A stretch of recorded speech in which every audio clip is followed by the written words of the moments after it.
Hello बच्चों, स्वागत है आप सबका हमारे इस नए लेक्चर में कोऑर्डिनेट ज्योमेट्री के। और बच्चों, आपको याद ही होगा कि आज के लेक्चर में सर्कल्स कंप्लीट होने वाले हैं थियोरेटिकली, और इसके बाद बहुत हुआ तो एक या दो लेक्चर हम और रखेंगे फॉर क्वेश्चन प्रैक्टिस, और उसके बाद ये पूरा चैप्टर बहुत बढ़िया तरीके से हमारा कंप्लीट हो जाएगा। ज्यादा बेटा पोर्शन बचा नहीं है, ऑलमोस्ट सब कुछ मैंने आपको कवर करा दिया है। जो हमारा लास्ट लेक्चर था उसमें बेटा हम ये देख रहे थे कि अगर हमारे पास दो सर्कल्स हो तो उनमें कितनी कॉमन टेंजेंट्स हो सकती हैं। उसी पोर्शन की थोड़ी सी बस चीजें बची हैं। एक दो पॉइंट आपको मुझे radical centre, radical axis, orthogonal circle इस पर बताना है, और फिर आज का हमारा जो चैप्टर है, पूरा लेक्चर है, वो कंप्लीट हो जाएगा।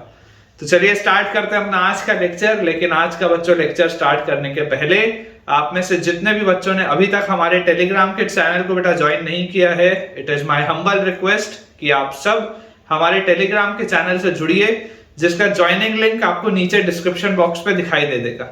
अगर आप बेटा हमारा डिस्क्रिप्शन बॉक्स चेक करेंगे तो उसमें आपको दो चैनल के लिंक दिख रहे होंगे। एक तो टेलीग्राम चैनल का लिंक है और एक यूट्यूब चैनल का लिंक है। अब इन दोनों को ज्वाइन करने से आपको क्या फायदा होता है मैं आपको बताता हूँ। हमारे बेटा टेलीग्राम के चैनल को ज्वाइन करने से आपको दो फायदे होंगे। जो फर्स्ट एडवांटेज है वो ये है कि क्योंकि बेटा मैं एक दिन में मल्टीपल वीडियोस पोस्ट करता हूँ, तो कई बार बच्चों का कोई ना कोई लेक्चर मिस हो जाता है या छूट जाता है, या बच्चों को इसकी जानकारी ही नहीं मिल पाती कि हमने नया लेक्चर पोस्ट भी किया है।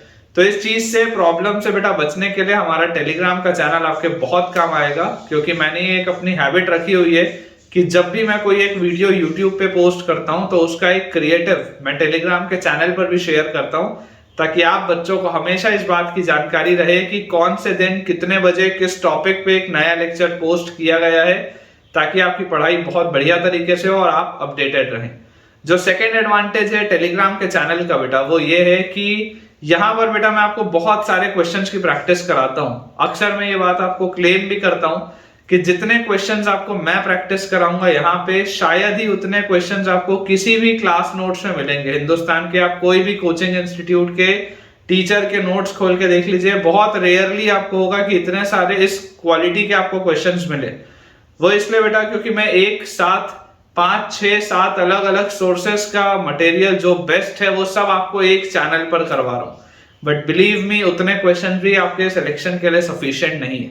अगर आप जेईई मेंस और एडवांस को क्रैक करना चाहते हैं तो आपके नंबर ऑफ क्वेश्चंस की प्रैक्टिस बहुत ज्यादा होनी चाहिए। और ये एक्स्ट्रा क्वेश्चंस आपको कहाँ मिलेंगे? जवाब आपके पास है, आपके टेलीग्राम के बेटा चैनल पे मिलेंगे। तो यार किस बात का आप इंतजार कर रहे हैं? जल्दी से हमारे चैनल को ज्वाइन करिए।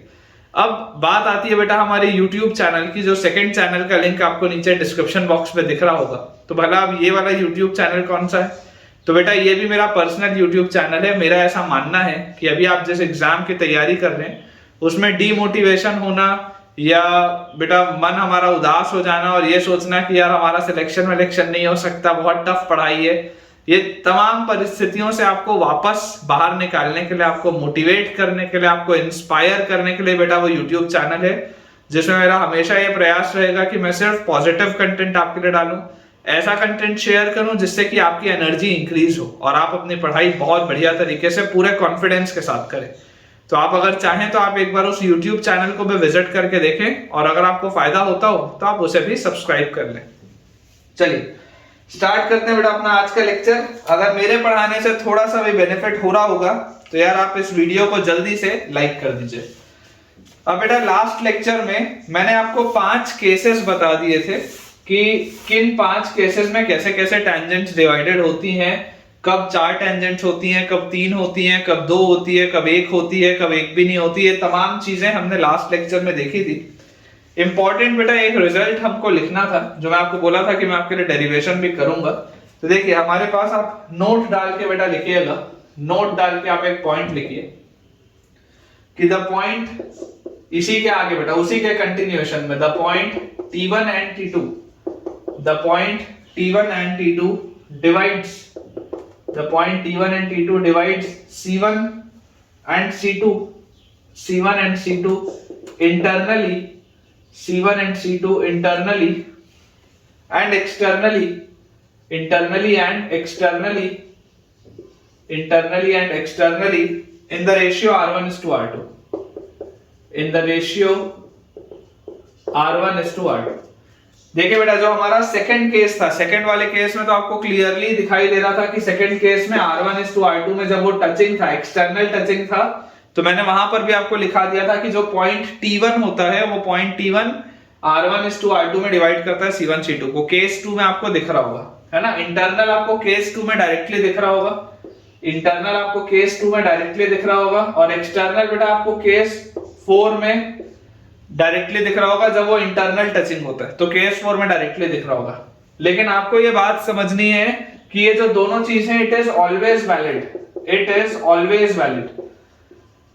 ये बेटा कोई भी केस हो, दिस इज वैलिड, ठीक है ना, इट इज ऑलवेज वैलिड। ऐसा नहीं है कि सिर्फ केस 2 और केस 4 की बात में, हमेशा वैलिड होगा। जैसे देखो, अगर मान लो मुझे आपको इंटरनल डिवीजन प्रूव करके दिखाना है, समझने की आप बेटा कोशिश करिए। अगर आपके पास ये एक सर्कल बेटा दिया हुआ है, थोड़ा अच्छे से अपन बनाते हैं इसको, कंस्ट्रक्ट प्रॉपर्ली करते हैं ताकि आपको अच्छे से समझ में आए। इमेजिन करिए बेटा, ये सर्कल हमारे पास है और ये हमारे पास एक सेकंड सर्कल है, ठीक है, ये दो सर्कल्स हमारे पास दिए हुए हैं। अब अगर हम बोले कि इसका ये सेंटर है C1, इसका ये सेंटर है C2, और इनको आप ज्वाइन करते हुए एक लाइन बना ले, ठीक है। अब ध्यान से बेटा आप देखें कि ये जो है, ये आपके पास इस तरीके का एक टेंजेंट आ रहा है, और यहां पर आपके पास ये इस तरीके का टेंजेंट आ रहा है, ठीक है। इस तरीके से अपने पास ये डायरेक्ट टेंजेंट है, और यहां पर बच्चों आपने क्या देखा, यहां पर आपको दिख रहा है ये ट्रांसवर्स टेंजेंट है, ठीक है ना। ये पॉइंट T1 और T2 के लिए पॉइंट है, तो ये आपका ट्रांसवर्स टेंजेंट है, ठीक है। ये अपने को देखो दिखाई दे रहा है ना। ये चीज सबको एकदम क्लियर होगी।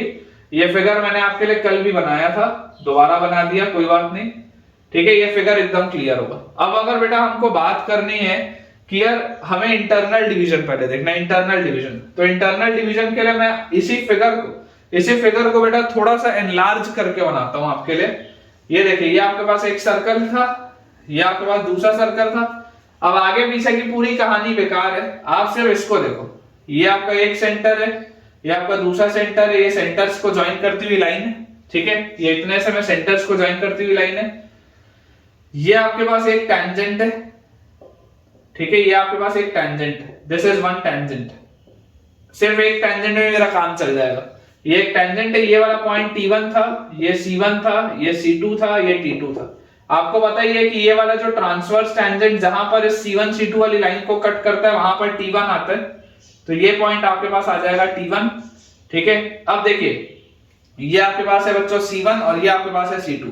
अगर हम C1 से इस पॉइंट को ज्वाइन करें और T1 से इस पॉइंट को ज्वाइन करें, T1 नहीं सॉरी, इस पॉइंट से, आप इस पॉइंट को मान लो A, इस पॉइंट को आप मान लो B, तो मैंने C1 से इस पॉइंट A को ज्वाइन किया जहां पर ये इसको टच कर रहा है, तो ऑब्वियसली ये टेंजेंट है, ये रेडियस है, तो 90 डिग्री का एंगल होगा। सिमिलरली बेटा इस पॉइंट ऑफ कांटेक्ट को, ये वाले बेटा पॉइंट ऑफ कांटेक्ट को मैंने B बोला, तो जैसे इसको यहां पर लिख देता हूं मैं, यहां पे छोटा सा A लिख देता हूं, यहां पर छोटा सा मैं B लिख देता हूं। तो जैसे बेटा इसको मैंने B बोला, तो इस टेंजेंट को ये बेटा लाइन जो है C2B, ये कांटेक्ट करेगा, तो ये भी 90 डिग्री का एंगल बनेगा, ठीक है। तो ये C1A हो गया, ये C2B हमारे पास हो गया, और ये दोनों 90 डिग्री के एंगल बन गए। अब आप अगर बेटा ऑब्जर्व करेंगे तो आप ये बात देख सकते हैं कि ये दोनों ट्रायंगल सिमिलर हैं। कौन कौन से triangles? Triangle C1A T1 and triangle C2B T1। देखो, triangle C1A T1 is similar to triangle C2B T1। ये दोनों ट्रायंगल सिमिलर है। क्यों सिमिलर है? क्योंकि इन दोनों में बेटा ये एक एक एंगल देखो वर्टिकली अपोजिट एंगल है, एक एक एंगल 90 डिग्री है, तो रीजन आ जाएगा AA सिमिलैरिटी। दो एंगल्स इक्वल हो गए मतलब AA सिमिलैरिटी से ट्रायंगल सिमिलर, और अगर बेटा ट्रायंगल सिमिलर है मतलब साइड्स इक्वल प्रोपोर्शन में होंगे। तो देखिए, ये जो C1 से A तक लाइन थी, ये बेसिकली रेडियस R1 था। C2 से B तक जो लाइन है, ये बेसिकली बच्चों आपका रेडियस R2 है। तो यहां से आपको दिखता है C1A by C2B is equal to C1T1 by C2T1 is equal to C2T1। ये आपके पास आ जाएगा, देख लो रेशियो सेम होते हैं, तो C1A by C2B is equal to C1T1 by C2T1। तो ये C1A by C2B क्या है? C1A है R1 और C2B है R2, तो this is R1 by R2। तो क्लियरली बच्चों हमको देखो एक बात दिखाई देती है कि यार ये तो C1T1 by C2T2 sorry C1T1 by C2T1, C1T1 by C2T1, ये तो R1:R2 आ रहा है। मतलब ये जो पॉइंट T1 है, ये C1 C2 वाली लाइन को R1:R2 में डिवाइड कर रहा है, ठीक है ना। ये जो आप बेटा आपके पास देखो आप ध्यान से, ये आपके पास इस तरीके का है, ये C1 है, ये C2 है, और यहाँ बीच में कहीं पर आपके पास ये T1 है। तो ये C1 T1 is to C2 T1 क्या है, R1 is to R2 आ जाएगा। देख लो, ये R2 है, ये R1 है, रेशियो है, लेंथ नहीं है। ऐसे तो लेंथ R1 ये है, बट ये जो रेशियो होगा this will be R1 is to R2, this will be R1 is to R2। यही तो लिखा है C1A by C2B is equal to C1 T1 by C2 T1, C2 T1 is R2 and C1 T1 is R1, R1 is to R2 का ये ratio आपके पास आ जाएगा। तो ये जो इंटरनल डिवीजन है वो हर केस में होता है, ठीक है ना, ये इंटरनल डिवीजन हर केस में होता है। अब इंटरनल डिवीजन बेटा अगर आपको समझ में आ चुका है तो अब मैं आपको एक्सटर्नल डिवीजन एक्सप्लेन करता हूं। अब बेटा अगर हम सेकंड वाला अपना देखें कि एक्सटर्नल डिवीजन अगर हम समझने की कोशिश करें तो आप ऑब्जर्व करिए इसे फिगर में, ये अगर बेटा आपके पास देखिए फिगर बना हुआ है, ठीक है, इस फिगर के लिए मैं अब एक्सटर्नल डिवीजन आपको एक्सप्लेन करता हूं और अननेसेसरी की हम चीजें नहीं बनाएंगे। एक्सटर्नल डिवीजन के लिए जो चीजें काम की मैं सिर्फ आपके लिए वो बनाता हूं। तो देखिए ये आपके पास बेटा है, ठीक है, सर्कल, ये सर्कल है, ये C1 है, ये आपके पास पता है आपको C2 होता है, और इस तरीके से बच्चों आप एक टेंजेंट की लाइन ड्रॉ करते हैं, इस तरीके से आप एक टेंजेंट की लाइन ड्रॉ करते हैं और इधर वाली भी आप एक टेंजेंट बनाते हैं और ये बेसिकली जहां पर इसको मिलता है दिस इज कॉल्ड T2, ठीक है। यहां से बेटा आप इसको ज्वाइन कर दो, इस पॉइंट को इससे आप ज्वाइन कर दो, तो ये 90 डिग्री का एंगल होगा क्योंकि रेडियस है, टेंजेंट है।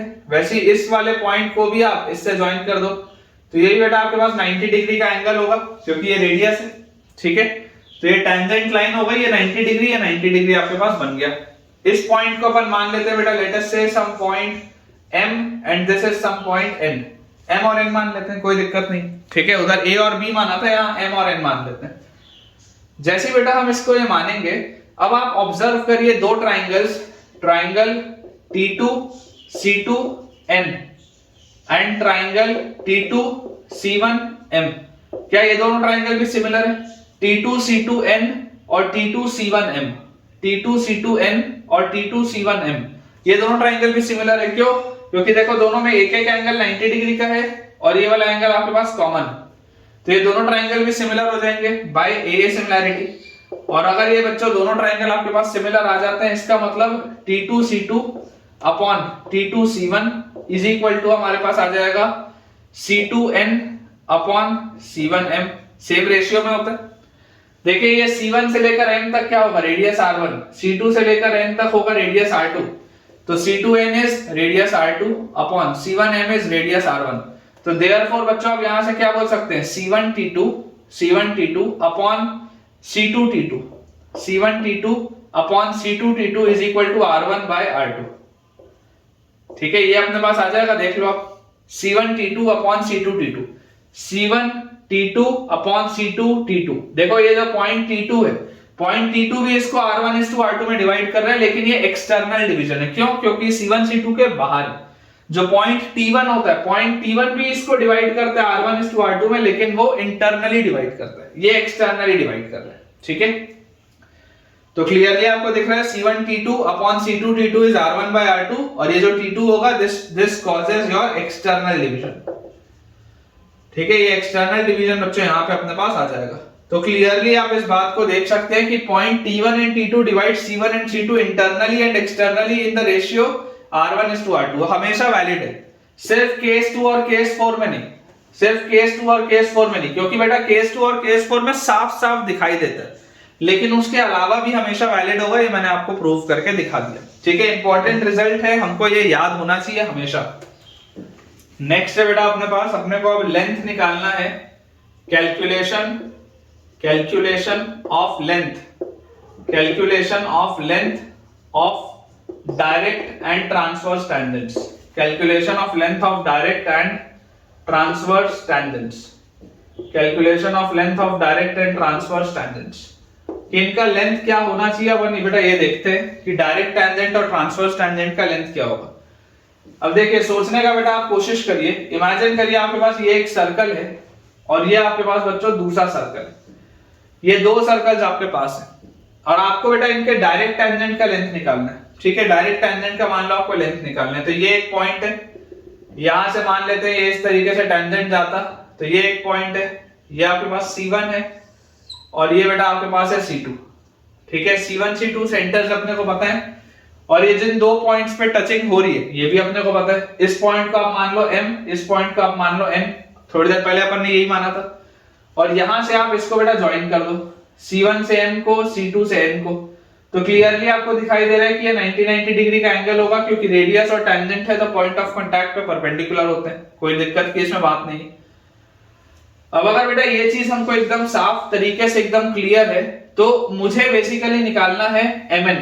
mn जो है, mn is the length of direct common tangent. mn is the length of direct common tangent, ठीक है क्या? जो डायरेक्ट कॉमन टेंजेंट है उसका लेंथ है mn। अब अगर बच्चों ये mn is the direct common tangent तो mn का लेंथ अपने को निकालना है, तो मान लेते हैं mn का लेंथ है l, ठीक है ना? mn का लेंथ अपन मान लेते हैं l। तो बच्चों जरा सोच के देखिए, ये C1 में यहाँ पे रेडियस R1 है, यहाँ पे आपके पास रेडियस R2 है। C1 C2 के अगर बेटा मैं एक पैरेलल आपसे ऐसे लाइन खिंचवाऊं सच दैट कि वो n से पास होती हो, मतलब मैं आपको बोलूं कि आप एक ऐसी लाइन खींचो C1 C2 के पैरेलल जो कि n से पास होती हो, तो आप इस तरीके की लाइन खींचेंगे। n से पास होने वाली एक ऐसी लाइन जो C1 C2 के पैरेलल हो, तो आप इस तरीके की लाइन यहाँ पर ड्रॉ करेंगे। क्लियरली आपको देखो दिखाई दे रहा है कि ये अब एक पैरेललोग्राम दिख रहा होगा, है ना? ये आपको एक पैरेललोग्राम दिख रहा होगा। तो अगर ये साइड R2 था तो ये साइड भी R2 होगा, और R1 आपके पास ये पूरा है, ये पूरा R1 है, और इतना सा हिस्सा आपके पास R2 है, ठीक है? अब आप इस ऊपर वाले ट्राइंगल को देखो, ये जो छोटा सा आपके पास बेटा ये ऊपर एक ट्राइंगल दिख रहा है, आप इस पर अपना ध्यान दो, ठीक है? ये जो आपके पास जो छोटा सा बेटा ट्राइंगल है आप इस पर अपना ध्यान दो। तो ये छोटा सा जो ट्राइंगल है देखो कैसा दिख रहा है, मैं आपको बता देता हूं। इस ट्राइंगल को अगर आप बनाएंगे तो ये कुछ इस तरीके का दिख रहा है, इसमें 90 डिग्री का एंगल यहां पर है, ठीक है ना? तो ये इस तरीके का बेटा आपके पास कुछ फिगर है, कुछ ऐसा आपके पास ये फिगर है। ये 90 डिग्री का एंगल बन रहा है यहाँ पे, ठीक है? ये 90 डिग्री का आपके पास एंगल बन रहा है, और उसके बाद अपने पास बच्चों ये दिया हुआ है, देखो ये ऊपर वाली जो लाइन थी ये लेंथ l था, ये m था, ये n था आपके पास, और ये कोई भी एक पॉइंट था, ठीक है? और यहाँ पर बेटा देखो ये R2 है, ये पूरा R1 है, तो ये इतना सा जो हिस्सा होगा ऊपर वाला, ये जो ऊपर वाला हिस्सा होगा this will be R1 minus R2, इसमें भी कोई डाउट नहीं होना चाहिए। और बच्चों आप ध्यान से देखो कि क्योंकि आप ये वाले हिस्से को एक पैरेललोग्राम बोल रहे हो, इस हिस्से को बेटा क्योंकि आप एक पैरेललोग्राम बोल रहे हो, तो अगर ये C1 C2 है, इसका लेंथ अगर C1 C2 है तो यहां से यहां तक का भी तो लेंथ C1 C2 होगा, यहां से यहां तक का लेंथ, तो इसका लेंथ होगा C1 C2। C1 C2 मतलब distance between the two point C1 C2, ठीक है? तो यार यहां से अगर मैं पाइथागोरस थ्योरम लगाऊं तो मुझे दिखाई देता है C1 C2 का whole square is equal to L square plus R1 minus R2 का whole square is equal to L square plus R1 minus R2 का होल स्क्वायर। तो यार यहां से बच्चों L स्क्वायर की वैल्यू आ जाएगी अपने पास C1 C2 का स्क्वायर और माइनस R1 माइनस R2 का स्क्वायर, ठीक है? और length of direct common tangent will be under root of C1 C2 का whole square minus R1 minus R2 का होल स्क्वायर, ठीक है क्या? Length of tangent will B अपने पास बच्चों आ जाएगा यहां से C1 C2 का whole square minus R1 minus R2 का होल स्क्वायर। आसान सी बात है, समझ में आना चाहिए सबको, ठीक है? अब अगर बेटा ये चीज अपने को समझ में आती है तो अब अपन इसमें कैलकुलेट करते हैं ट्रांसवर्स कॉमन टेंजेंट का लेंथ, ठीक है? इसको क्लियर करते हैं और ट्रांसवर्स कॉमन टेंजेंट का लेंथ निकालते हैं। तो देखिए बेटा अगर हम ट्रांसवर्स कॉमन टेंजेंट का लेंथ निकालें तो आपके पास अगेन ये एक सर्कल है और ये एक दूसरा अपने पास बच्चों सर्कल दिया हुआ है और ये अपने पास इसके दो सेंटर्स, ठीक है?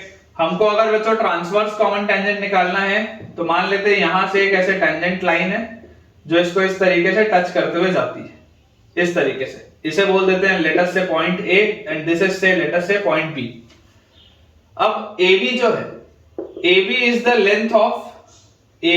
Length of transverse common tangent, AB is the length of transverse common tangent, ठीक है क्या? ट्रांसवर्स बच्चों जो कॉमन टेंजेंट है दैट इज AB। अब अगर हम ध्यान से इस AB वाली लाइन को देखें तो यार अगर मुझे इसका लेंथ निकालना है तो मैं आपको बोलता हूं कि आप ऐसा बेटा करो कि आप यहां से देखो इसको आप ज्वाइन करो, ठीक है? इसको आप यहां से देखो ऐसे ज्वाइन कर सकते हो, इसको अपन थोड़ा सा बेटर बनाते हैं, यहां से अपन इसको ऐसे ज्वाइन कर देते हैं। तो ये आपके पास पॉइंट A था, ये रेडियस R1 था, ये C1 है, ये C2 है, तो ये देखो ये आपके पास बेटा रेडियस R1 है और यहां से अगर मैं इसको ज्वाइन करूंगा तो ये मेरे पास जो है दिस इज रेडियस R2, ये अपने पास है रेडियस r2। मैं आपको बेटा एक सिंपल सी बात बोलूं कि इस रेडियस r2 के ही जितना बड़ा आप एक लाइन नीचे एक्सटेंड कर लो, सिंपल। ये r1 आपके पास ऑलरेडी है, ये रेडियस r2 है, क्लियरली आपको देखो दिखाई दे रहा है कि ये जो दोनों लाइंस होंगी ये पैरेलल लाइंस होंगी, ये दोनों लाइंस बच्चों पैरेलल लाइंस होंगी क्योंकि ये अल्टरनेट इंटीरियर एंगल्स इक्वल हैं। तो ये C1a और C2b आपके पास पैरेलल लाइंस होंगी। तो आप इसको इसके नीचे एक्सटेंड कर लो, मतलब अगर ये r2 है तो r2 जितना ही आप नीचे एक्सटेंड कर लो और इसको आप बंद कर दो, ऐसा बंद कर सकते हैं, ठीक है। इसको मैंने इतना नीचे एक्सटेंड कर दिया और इसको बंद कर दिया। अब मुझे इसमें निकालना क्या है, मुझे AB का लेंथ निकालना है। तो अगर AB के लेंथ को मैं L बोलता हूं, अगर बच्चों मैं AB के लेंथ को L बोलता हूं तो जरा सोच के देखो, ये आपको एक पैरेललोग्राम जैसा दिख रहा है नीचे वाला डब्बा, तो ये अगर पैरेललोग्राम जैसा दिख रहा है तो अगर ये L है तो यार ये भी तो L होगा, ये भी तो L होगा आपके पास। तो यार आप इस वाले ट्राइंगल को देखो, ये ट्राइंगल आपको कैसा दिख रहा है, ये ट्राइंगल आपको इस तरीके का दिख रहा है। ये आपका 90 डिग्री का एंगल है, ये आपका पॉइंट C1 है, ये पॉइंट हमको पता नहीं, ये आपका पॉइंट C2 है, ठीक है। और ये आपके पास बेटा लेंथ है, देखो यहां से C2 से इसका this length is length L, और ये वाला जो डिस्टेंस है, ये वाला बच्चों जो डिस्टेंस आपके पास आ रहा है, ये पूरा डिस्टेंस है R1 प्लस R2, ये पूरा आपके पास डिस्टेंस है R1 प्लस R2, और ये जो लेंथ है this is C1 C2। Pythagoras theorem अगर मैं लगाऊं तो मेरे पास आ जाएगा R1 प्लस R2 का whole square, R1 plus R2 का whole square plus L square, R1 plus R2 का whole square plus L square is equal to C1 C2 का स्क्वायर। तो बच्चों यहां से आपके पास L की वैल्यू आ जाएगी under root of C1 C2 का square minus R1 plus R2 का स्क्वायर, C1 C2 का square minus R1 plus R2 का स्क्वायर। तो यार ध्यान से बेटा अगर आप ऑब्जर्व करेंगे, देखो रिजल्ट तो मैंने आपके लिए नोट कर दिया है, रिजल्ट आपको लिखना भी चाहिए। तो अगर हम length of direct common tangent बोले, DCT is direct common tangent, तो यार देखो थोड़ी देर पहले आपने बेटा length of direct common tangent निकाला था। Length of direct common tangent आपके पास आया था under root of C1 C2 का square, under root of C1 C2 का square minus R1 minus R2 का square, under root of C1 C2 का square minus R1 minus R2 का square. ये आपके पास आया था length of direct common tangent. और length of transverse common tangent, transverse common tangent आपके पास आ रहा है C1 C2 का square minus R1 plus R2 का स्क्वायर, C1 C2 का square minus R1 plus R2 का स्क्वायर, C1 C2 का square minus R1 plus R2 का स्क्वायर, ये अपने पास दिया है। तो अगर बेटा ये चीज हमारे पास दी हुई है तो अब आप ऑब्जर्व अगर करेंगे ये हिस्सा सेम है, ठीक है। सब्ट्रैक्ट हो रहा है इसमें से एक छोटी क्वांटिटी और इसमें से एक बड़ी quantity, R1 plus R2 obviously R1 minus R2 से बड़ा होगा, तो इधर सब्ट्रैक्ट होने वाली जो क्वांटिटी है वो बड़ी है, मतलब ये जो पूरी चीज होगी ये छोटी होगी। तो आप बोल सकते हैं length of transverse common tangent जो होता है वो छोटा होता है length of direct common tangent से, ठीक है। इन जनरल आप बेटा ये भी याद रख सकते हैं कि ये जो अंदर वाला टेंजेंट होता है ये आपके पास छोटा होता है बाहर वाले टेंजेंट से। Length of transverse common tangent is less than length of direct common tangent, ठीक है। तो इसके साथ बेटा अपने यार ये पोर्शन कंप्लीट होता है। अब अपन कुछ सवाल बनाते हैं। क्वेश्चन बच्चों अपने पास इसमें दिया हुआ है, मैं एक सवाल आपके लिए लिखता हूं, आप भी साथ साथ में बनाने का इसमें ट्राई करिएगा कि prove that the circles x square plus y square equal to 2 and x square plus y square equal to 2 and x square plus y square minus 6x minus 6y plus 10 equal to 0 and x square plus y square minus 6x minus 6y plus 10 is equal to 0 touch each other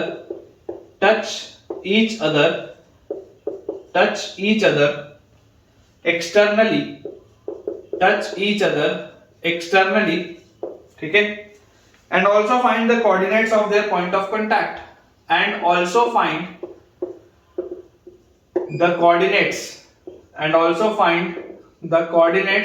of their point of contact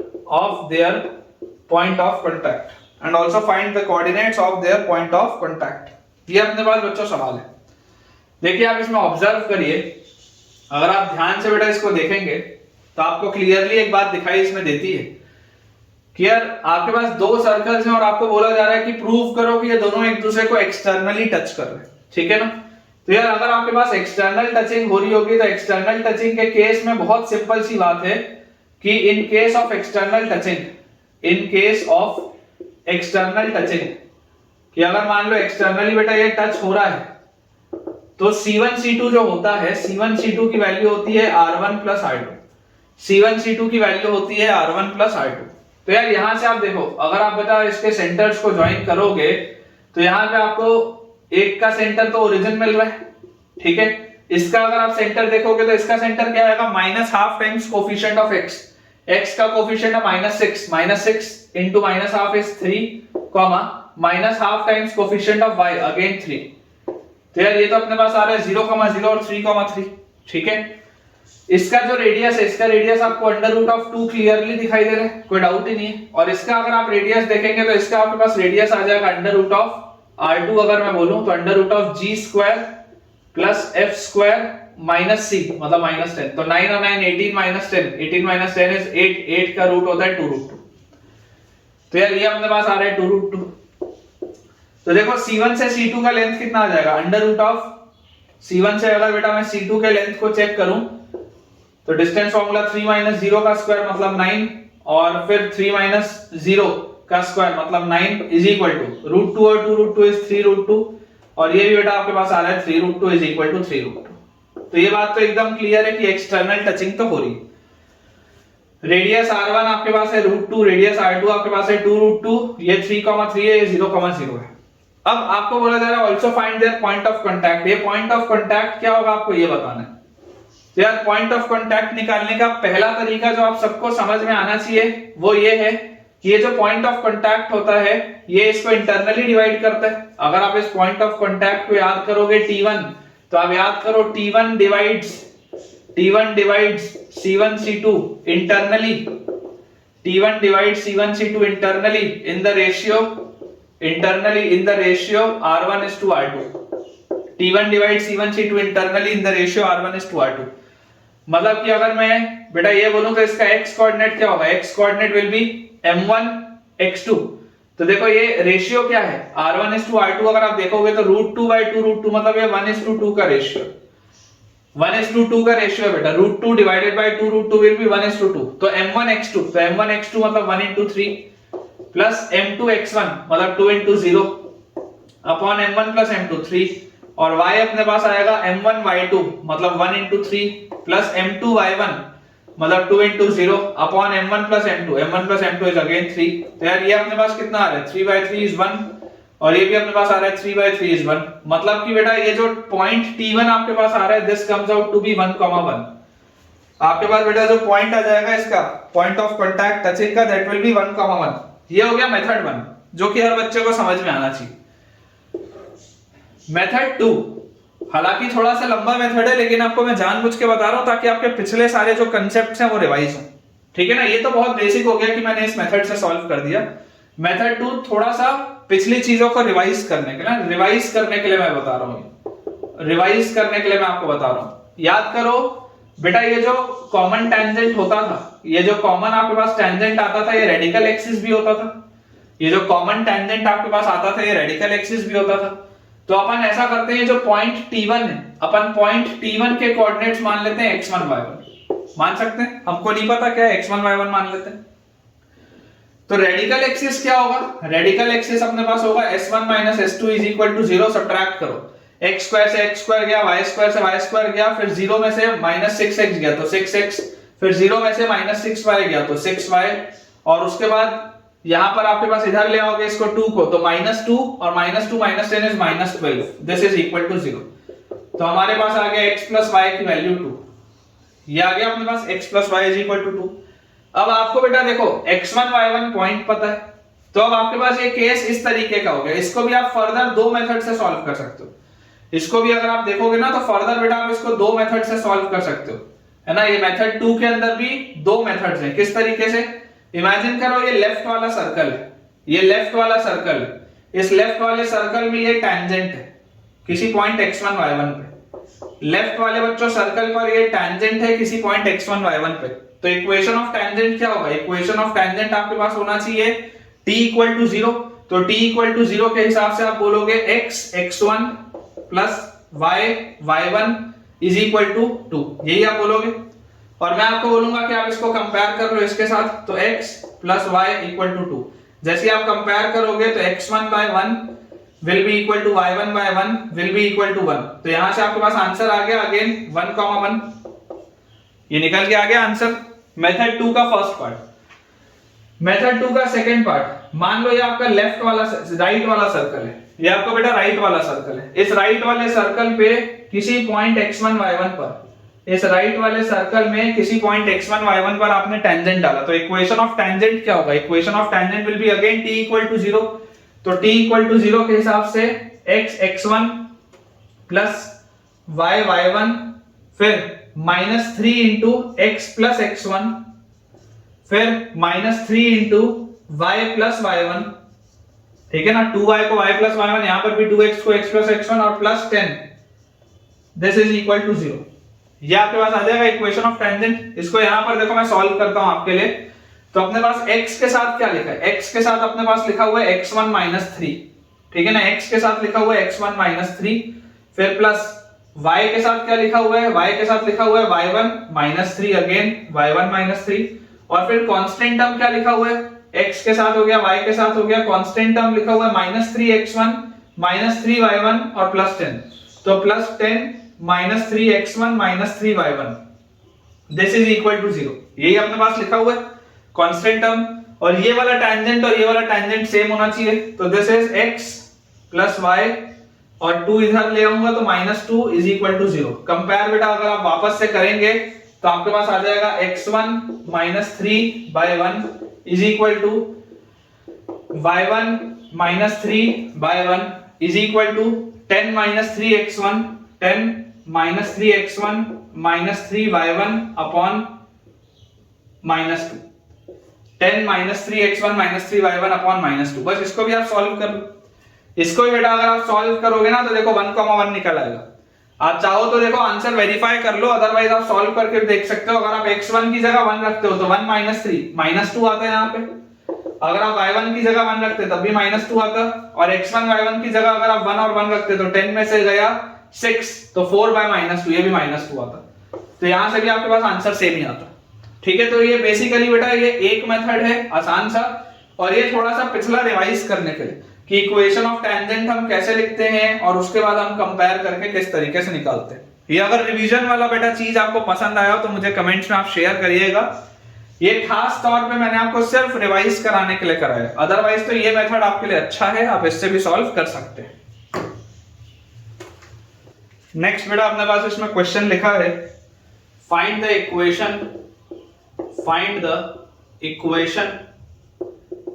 the equation and the length of find the equation and the length of the common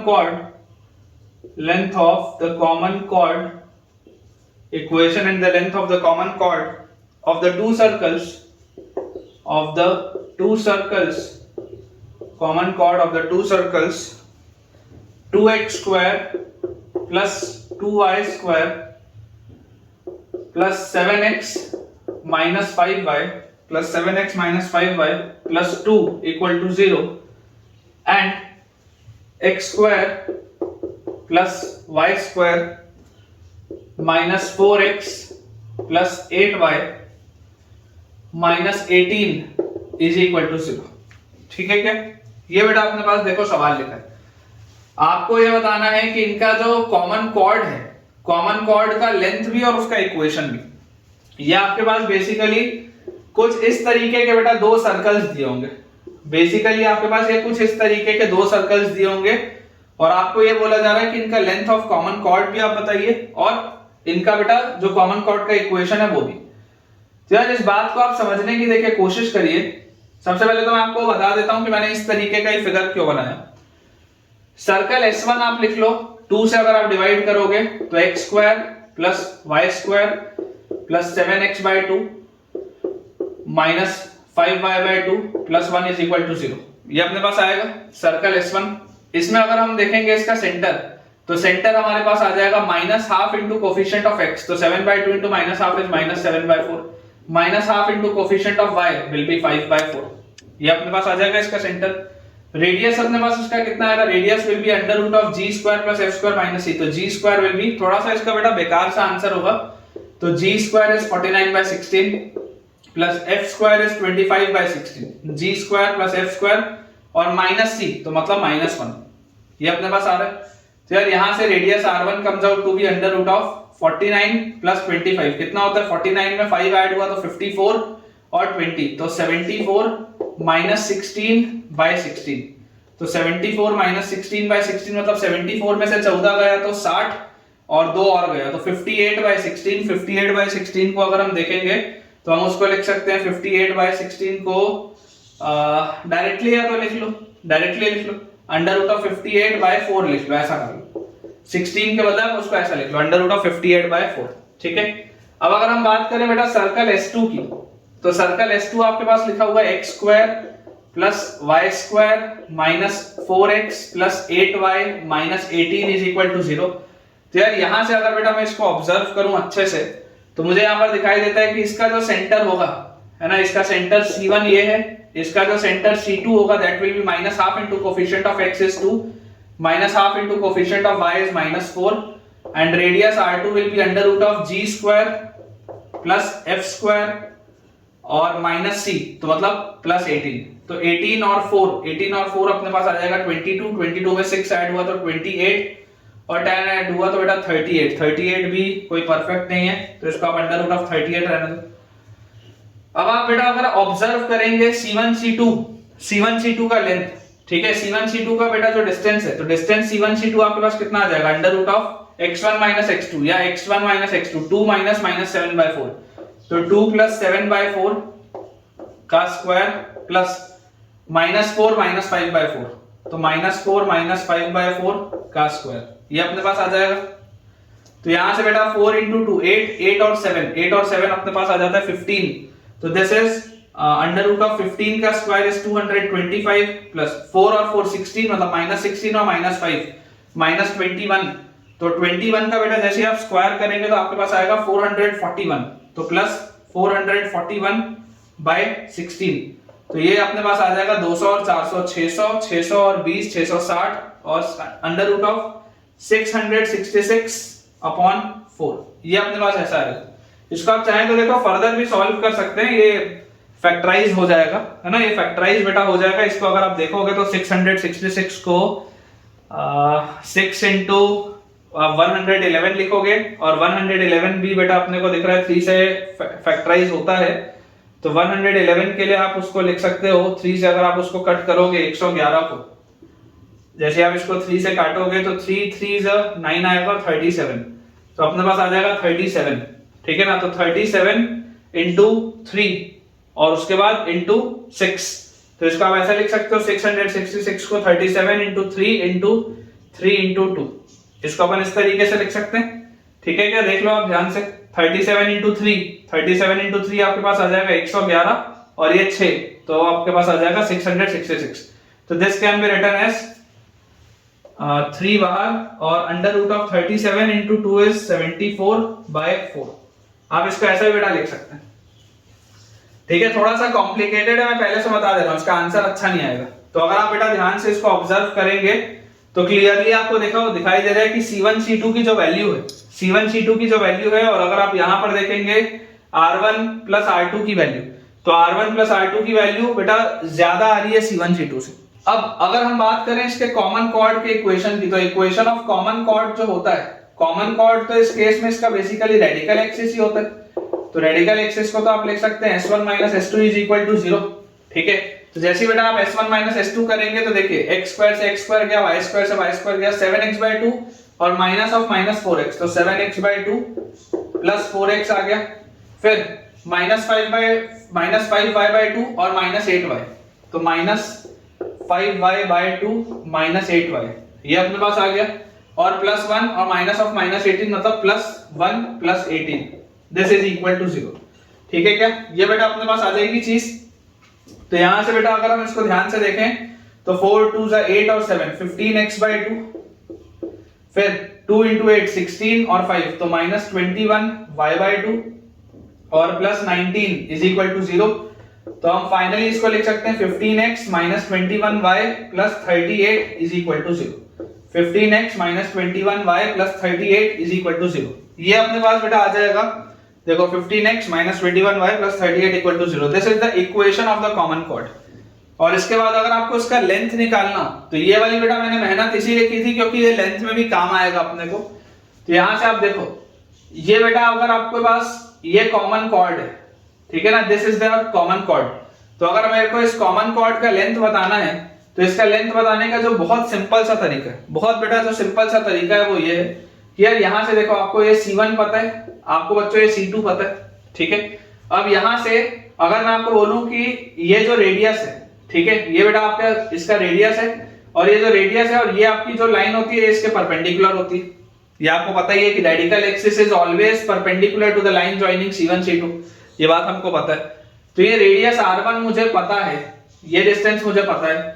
ये अगर मैं perpendicular distance निकाल लूं तो क्या मुझे ये इतना हिस्सा मिल जाएगा क्या? मान लो अगर मुझे ये वाला जो पार्ट है, ये वाला जो पार्ट अगर मान लो ये L मिल गया, तो ऑब्वियसली सिमेट्री से ये भी L हो जाएगा, तो मेरा आंसर 2L हो जाएगा। मेरा आंसर जो आएगा वो 2L हो जाएगा।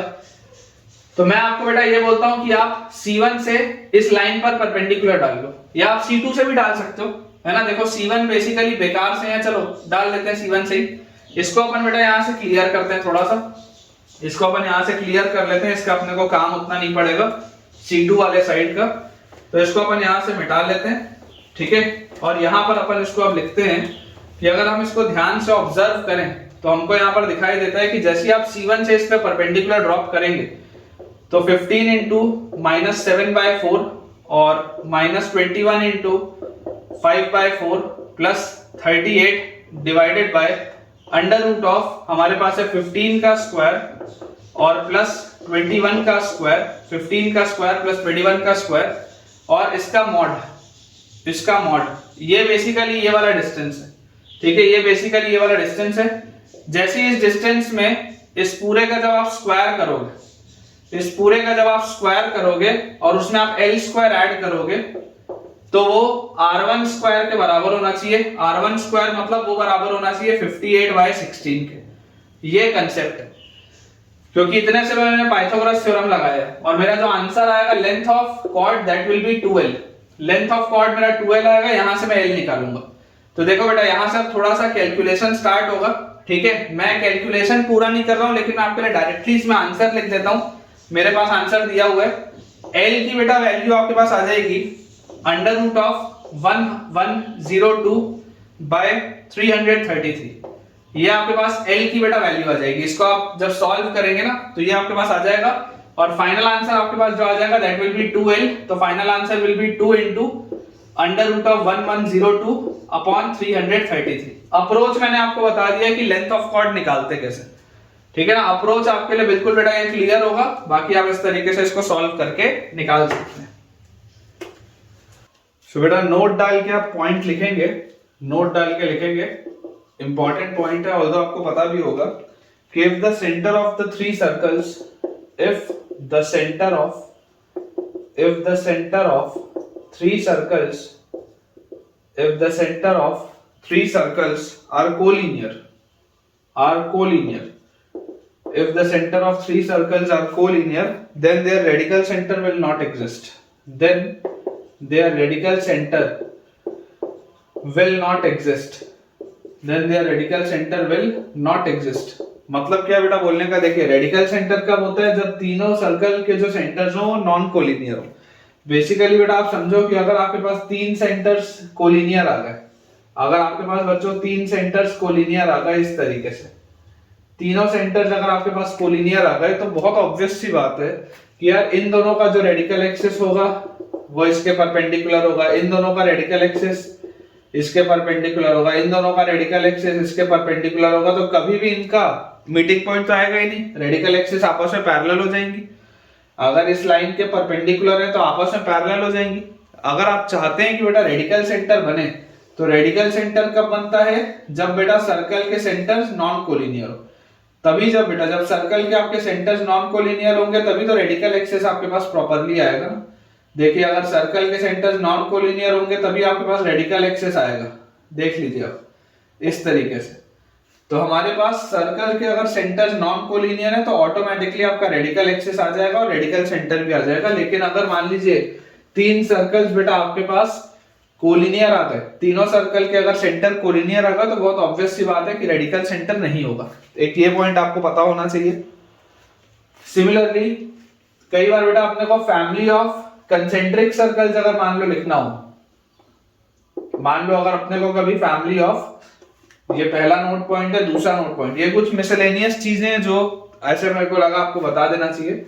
मान लीजिए अगर कभी आपके पास आ जाए फैमिली ऑफ कंसेंट्रिक सर्कल्स, तो family of concentric circles with centre minus g का minus f, family of concentric circles with centre minus g का माइनस एफ। तो जब बेटा हमें कंसेंट्रिक सर्कल्स चाहिए विद सेंटर माइनस जी का माइनस एफ, तो आपके पास ये वाली बेटा जो फैमिली होगी, ये जो फैमिली अपने पास होगी, this family is represented by x square plus y square plus 2gx plus 2fy plus lambda equal to 0। Basically ये जो लैम्डा है ये पैरामीटर, जैसे जैसे बच्चों लैम्डा चेंज होगा वैसे वैसे इसका रेडियस चेंज होता जाएगा और आपको अलग अलग सर्कल मिलते जाएंगे इसी फैमिली के। क्योंकि देखो ये जो इतना सा हिस्सा है, ये जो बच्चों इतना सा हिस्सा है, ये आपको ये दर्शाता है कि इसका जो सेंटर है वो माइनस जी का माइनस एफ है, इसका जो सेंटर है वो माइनस जी का माइनस एफ है, ये आपको बेटा दर्शाता है इतना सा जो इसका सेंटर है। और ये जो लैम्डा पैरामीटर है इसकी वजह से बेसिकली आपका रेडियस चेंज होता जाएगा। तो ये भी चीज अपने को पता होनी चाहिए।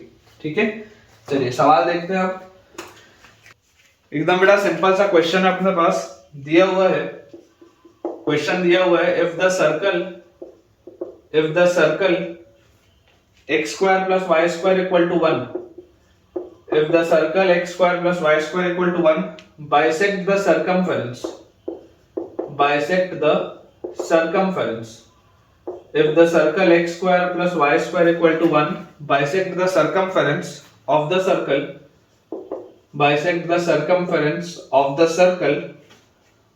x square plus y square, bisect the circumference of the circle x square plus y square minus 4x plus 6y plus lambda equal to 0. If the circle x square plus y square equal to 1 bisect the circumference of the circle x square plus y square minus 4x plus 6y plus, इसको lambda के बदले बेटा 5 lambda कर लो, plus 5 lambda is equal to 0, then find the value of lambda, then find the value of lambda। ये अपने पास बच्चों सवाल है। देखिए अपने को बोला जा रहा है कि एक सर्कल है जो बाइसेक्ट करता है इसके सर्कमफेरेंस को। ठीक है, अब याद करिए बेटा इस तरीके का जो सवाल हमारे पास होता था, मान लीजिए आपके पास एक सर्कल है जो किसी अन्य सर्कल के सर्कमफेरेंस को बाइसेक्ट कर रहा है, तो जो इनका रेडिकल एक्सिस होता था वो बेसिकली आपके दूसरे वाले सर्कल का जिसका सर्कमफेरेंस बाइसेक्ट हो रहा होता था उसका डायमीटर होता था। कंसेप्ट यही था। ठीक है ना, कंसेप्ट देखो क्या था, अगर आपके पास ये बेटा एक सर्कल दिया हुआ है S1 और ये आपके पास एक सर्कल दिया हुआ है S1 और S2, तो जो इनका रेडिकल एक्सिस होगा, सबसे पहले तो आप रेडिकल एक्सिस निकाल लो S1 minus S2 equal to 0। तो जैसे बेटा आप सब्ट्रैक्ट करेंगे x स्क्वायर से x स्क्वायर गया, y स्क्वायर से y स्क्वायर गया, 0 में से माइनस 4x गया तो 4x, 0 में से 6y गया तो माइनस 6y, और -1 में से 5 लैम्डा गया तो -1 minus 5 lambda is equal to 0। ये आपके पास आ जाता है इसका रेडिकल एक्सिस। ठीक है, अब जो बेटा आपका जिस सर्कल का सर्कमफेरेंस बाइसेक्ट हो रहा है, bisect the circumference of this circle, इसका बेटा क्योंकि सर्कमफेरेंस बाइसेक्ट हो रहा है तो इसका जो सेंटर होगा वो इस पर लाई करना चाहिए, ये इसका मतलब है। तो इसका सेंटर क्या होगा, देखो सर्कल का बेटा सेंटर होता है -12 इंटू कोफिशिएंट ऑफ x, तो कोफिशिएंट ऑफ x इंटू -12 मतलब 2, और यहाँ पे आ जाएगा -3, ये इस पे लाई करना चाहिए। सेटिस्फाई करा तो बहुत सिंपल सा सवाल है। तो 4 इंटू 2 और -6 into -3 -1 minus 5 lambda equal to 0। Basically देखो पर्पस क्या है, आपको सारे बेटा कंसेप्ट अब रिवाइज कराने, क्योंकि अब थियोरेटिकली हम ऑलमोस्ट खत्म कर चुके हैं पूरे चैप्टर को। तो अब आपको बेटा मुझे बहुत सारे कंसेप्ट रिवाइज कराने, क्योंकि सर्कल्स ऑलमोस्ट पिछले 20-22 लेक्चर से चल रहा था, तो रिवाइज कराने के लिए अब मैं आपको हर वैरायटी का इसमें क्वेश्चन कराऊंगा। तो यहां से अपने पास आ जाएगा 8 plus 18 -1 is equal to 5 lambda. तो 17 और 8 25 इज इक्वल टू 5 लैम्डा। तो बेटा यहाँ से लैम्डा की वैल्यू आपके पास आ जाएगी 5, एज सिंपल एज दैट। ठीक है क्या, देख लो लैम्डा की वैल्यू बेटा अपने पास आ जाएगी 5, बिल्कुल सही। चलिए इसको क्लियर करते हैं, अगला सवाल अपना बनाते हैं। नेक्स्ट बेटा अपने पास इसमें पॉइंट लिखा हुआ है टू सर्कल्स, ठीक है। नेक्स्ट क्वेश्चन है ये, to circles with radius 5, to circles with radius 5 touch at the point, two circles with radius 5 touch at the point 1, 2। दो ऐसे सर्कल्स हैं, दोनों का बेटा रेडियस 5 है, दोनों एक दूसरे को टच कर रहे हैं 1, 2 पे। if the equation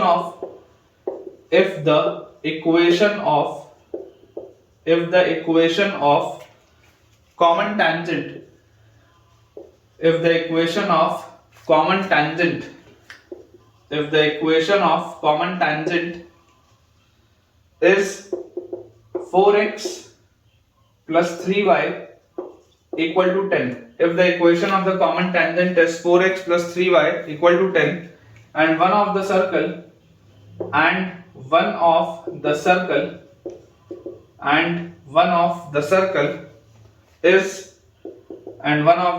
is x square plus y square plus 6x plus 2y minus 15 equal to 0. Question है अपने पास find the equation of the other circle. Find the equation of the other circle.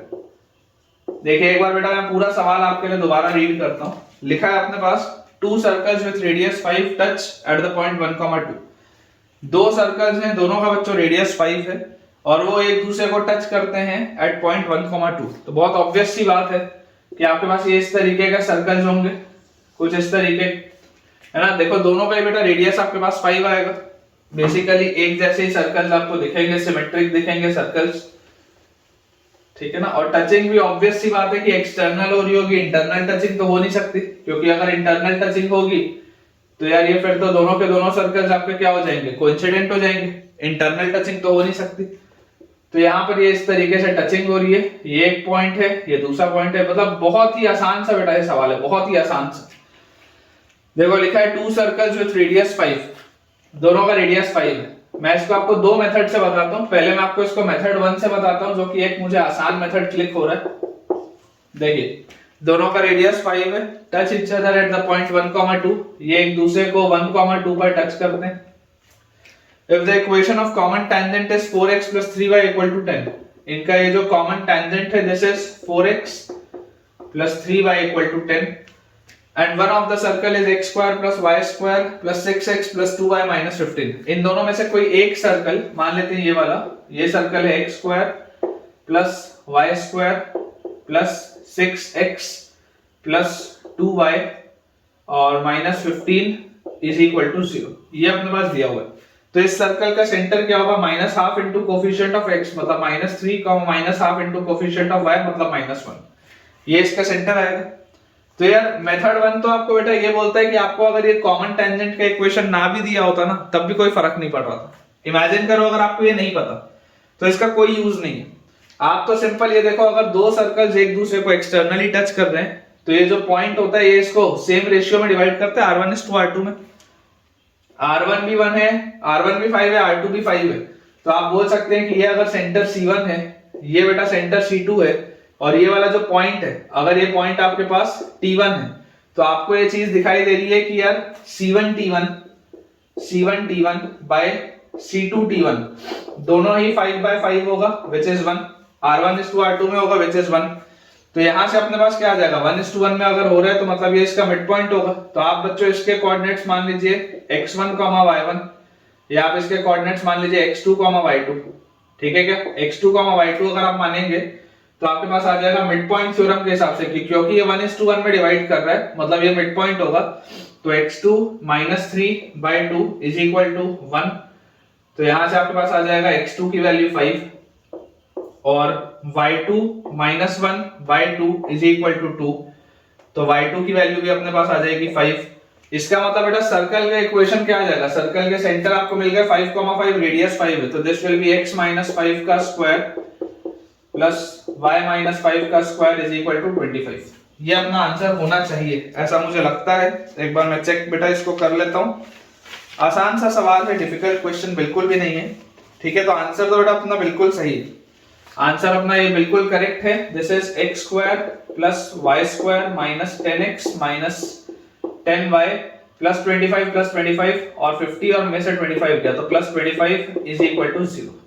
ये अपने पास लिखा है x square plus y square minus 10x minus 10y plus 25 is equal to 0। ठीक है, answer तो आ चुका है, बिल्कुल सही। तो ये तो हो गया मेथड 1, जिसमें आपको टेंजेंट का कोई यूज नहीं था, डायरेक्टली आपने तो यार सेक्शन फॉर्मूला लगाया, उससे सॉल्व कर लिया। अब मैं आपको बताता हूं मेथड 2। मेथड 2 अगर हम बच्चों यहां पर ध्यान से देखें तो आप इस बात को समझिए। देखिए आपके पास सर्कल का इक्वेशन ये S2 है, इसको आप S2 मान लो। सेंटर अभी आपको नहीं पता, रेडियस आपको इसका पता है। अगर बेटा ये S2 होगा तो आप इसको ऐसे समझिए कि यार सर्कल S1 माइनस S2 जो होता है ये होता है रेडिकल एक्सिस के बराबर। S1 माइनस S2 जो होता है ये होता है रेडिकल एक्सिस के बराबर। तो S1 माइनस S2, S1 आपके पास क्या है, one of the circles is x square plus y square plus 6x plus 2y minus 15 और minus S2 is equal to radical axis. अब इसमें मिस्टेक क्या होता है, मिस्टेक बच्चों ये होता है कि बच्चे रेडिकल एक्सिस को डायरेक्टली लिख देते हैं 4x प्लस 3y माइनस 10। बच्चे इसको डायरेक्टली ऐसा लिख देते हैं। आप बेटा समझिए कि ये रेडिकल एक्सिस है, बात सही है आपकी, लेकिन डायरेक्टली देखो ये तो सिंप्लीफाइड फॉर्म में भी हो सकता है ना। आप इस बात को समझो कि जैसे अगर आप बोलते हो कि 4x plus 3y minus 10 is equal to 0 लिखा है, तो यार ये तो अगर पूरा कोई चीज मान लो किसी चीज k से भी मल्टीप्लाई हो रहा होता तब भी तो रेडिकल एक्सिस का इक्वेशन तो यही आता ना। तो मैं आपको जो समझाना चाहता हूं बेटा, मैं आपको जो सिखाना चाहता हूं कि ये रेडिकल एक्सिस जरूर है, उसमें मुझे कोई डाउट नहीं है। ये रेडिकल एक्सिस है आपका 4x plus 3y minus 10 equal to 0 is your radical axis, या 4x plus 3y equal to 10 is your radical axis. बात बिल्कुल सही है।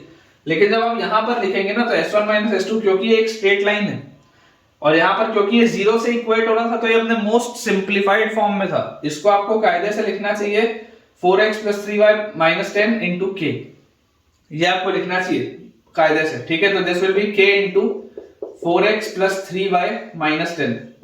इफेक्टिवली देखो जब आप इसको 0 से इक्वेट करोगे तो 4x प्लस 3y माइनस 10 की वैल्यू 0 आएगी, सिंप्लीफाई होके आएगा यही। लेकिन लिखना ये चाहिए क्योंकि ये S2 जो सर्कल है, S2 जो सर्कल है वो तो कुछ भी हो सकता है ना यार। तो यहां से देखो आपके पास S2 क्या आ जाएगा, S2 सर्कल आपके पास आ जाएगा x square plus y square plus 6x plus 2y minus 15 और ये पूरी चीज उधर, तो minus k times 4x plus 3y minus 10, ये अपने पास आएगी चीज। और जैसे बेटा ये चीज अपने पास आई तो यहां से आप इसको देखो लिख सकते हो x square plus y square plus x into 6 minus 4k और plus y into 2 minus 3k और plus 10k minus 15 is equal to 0। ये अपने पास आ गया सर्कल का इक्वेशन। अब आप इमेजिन करिए अगर k की वैल्यू 1 होगी तो ऑटोमेटिकली आंसर आ जाएगा, कोई दिक्कत नहीं अपने को, लेकिन कोई कंडीशन निकालनी पड़ेगी। आप समझिए अगर k की वैल्यू 1 होगी तो ये जो रेडिकल एक्सिस था वो सिंप्लीफाइड फॉर्म में ही आ जाएगा, लेकिन अगर k की वैल्यू 2 या 3 या 4 या 5 कुछ भी और हुई तो फिर सर्कल का इक्वेशन बदल जाएगा ना। तो ये लिखना बहुत जरूरी है यार, इसमें ना मिस्टेक होता है बच्चों से।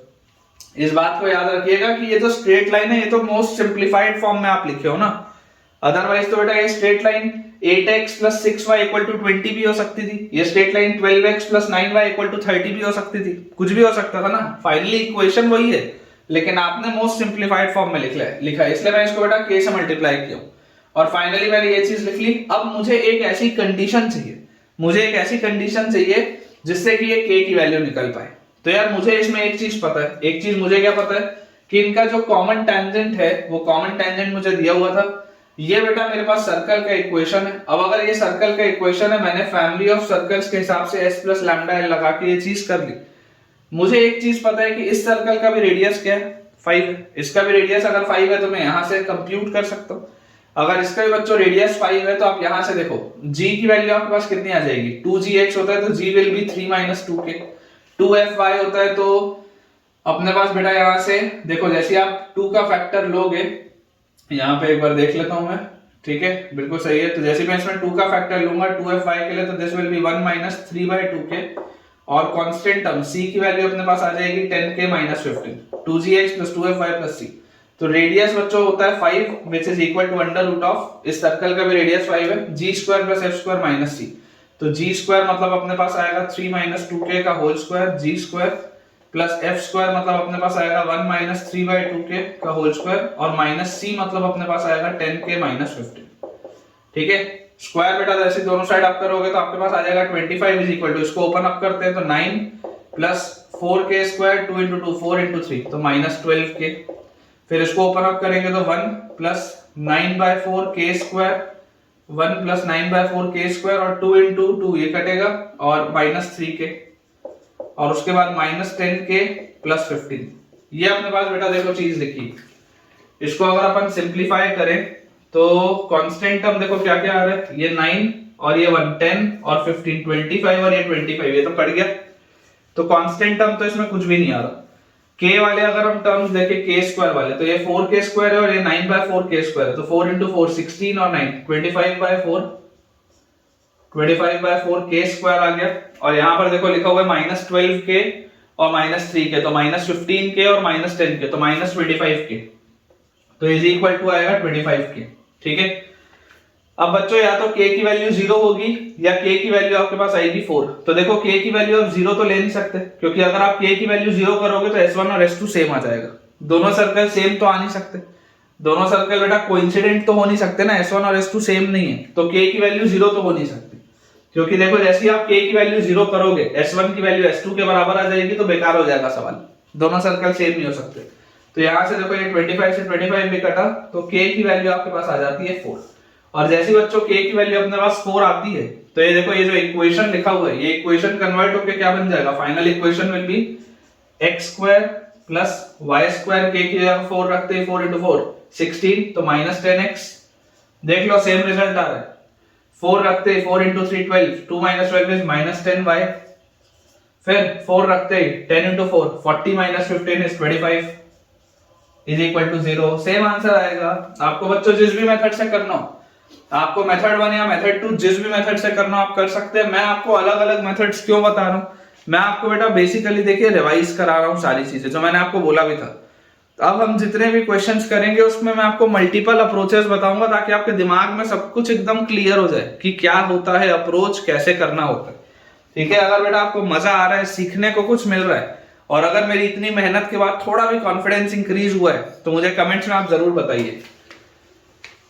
नेक्स्ट बेटा अपने पास लिखा है सवाल, काफी आसान सा क्वेश्चन है। क्वेश्चन लिखा हुआ है find the number of common tangents, find the number of common tangents to the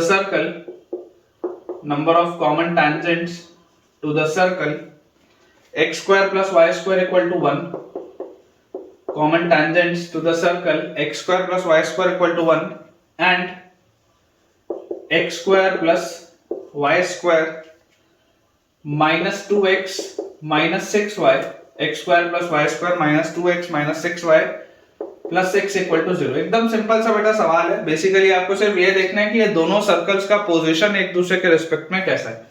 तो देखिए हमें बेटा सिंपली सर्कल S1 के बारे में देखिए क्या क्या पता है। सर्कल S1 है x square plus y square equal to 1। इसका सेंटर C1 क्या होगा, सेंटर C1 अपने पास आएगा ओरिजिन, और रेडियस R1 अपने पास बच्चों कितना आ जाएगा, रेडियस इसका आ जाएगा 1।